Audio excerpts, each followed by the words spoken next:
Hi, welcome to Playable Guitar again. Here's just some basic obvious stuff perhaps, but might be new to some of you. We're just going to have a look at fretboard orientation. We're going to start with the simple parts of a headstock. This is a classical guitar headstock. Most headstocks are the same. They've got tuners, they've got a nut, which is the little bar at the end of the neck, and they've got a fretboard. And with these wires, that's all they are, is metal wires that make the frets, and that's the difference between a fretboard and a fingerboard. And these are all the things that we're going to use to help us keep ourselves oriented. So we're looking at this from the idea of, you've got some basic angles you'll see the guitar at. The 12 o'clock angle facing it, and sometimes if you're looking down at it on your lap or playing, you'll see it that way. The 9 o'clock angle. If it's not at 12 o'clock or 9 o'clock, you'll be looking at it from the 3 o'clock point of view. That's if someone's facing you, a right-handed player, and you're sitting across from them, for instance. Back to where we were at 12 o'clock, which is where many chord diagrams are drawn. Names of the strings. You got the bass side, the lower pitched strings. And you've got the treble side, which is the thinner, higher pitched strings. If you know the names of the strings, you can help to get yourself oriented that way.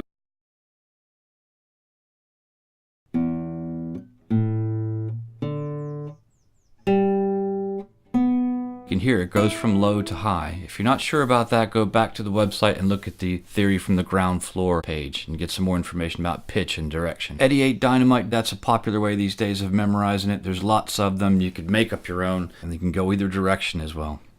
The low E is always the low E, and the high E is always the high E. And you really want to keep that straight by sound, no matter which way the guitar has been spun around to.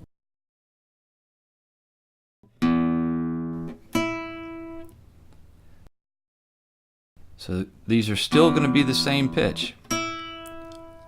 No matter which way you look at it, they'll always sound the same.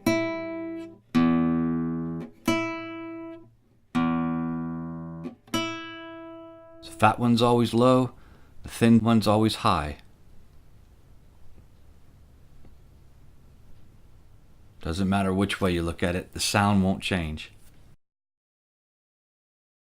It's the same with the diagram. You just orient yourself to realize which side's low, which side's high, and you can see the thicker line represents the nut.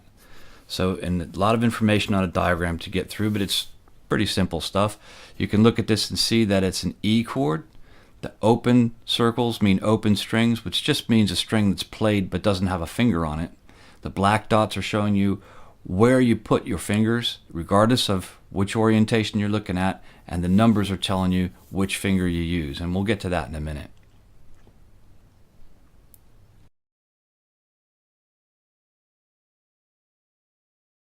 So you can see the diagram is just a representation of the guitar neck. The thick black line is our nut, and you can see how the diagram superimposes right onto the guitar, and it fits and shows us what's going on.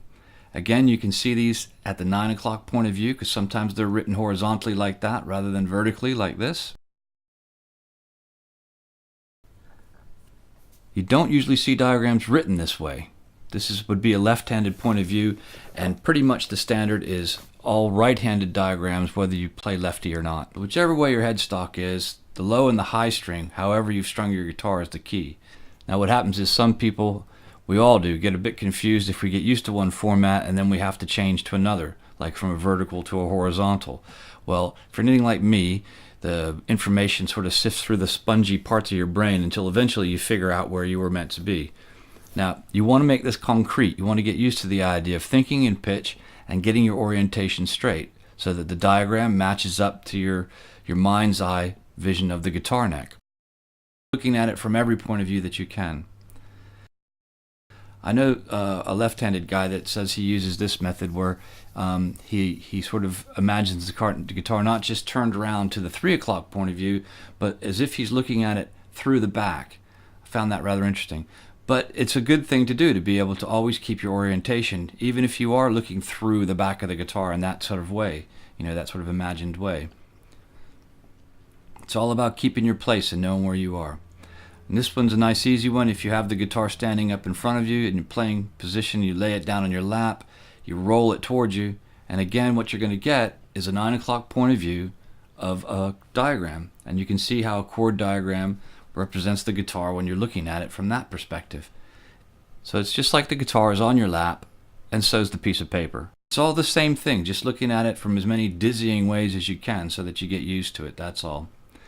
And the easy thing is, not least but last, is which finger's which. It depends on if you're right or left-handed, but the standard right-handed point of view of this, first is you have to find a picture of a hand. Ta-da! And all you do is you look at your hand, ignore your thumb, and count your fingers. 1, 2, 3, 4. Index finger number 1, middle number 2, ring number 3, and your pinky fingers number 4. And that's all there is to it. Piano uses the thumb. We ignore the thumb in our left hand, or our fretting hand if you're playing in the right-handed way. If your fretting hand is your right hand, because you're a left-handed player, same thing. You ignore your thumb, you don't number it, and you just count 1, 2, 3, 4. Index, middle, ring, and your pinky fingers number 4. And that's it. There's really no trick to that. Once you see the diagrams, you work it out bit by bit, one finger at a time. Great, thanks for watching, and keep your eye on the site for more ideas about how to develop your guitar skills, and we'll see you soon.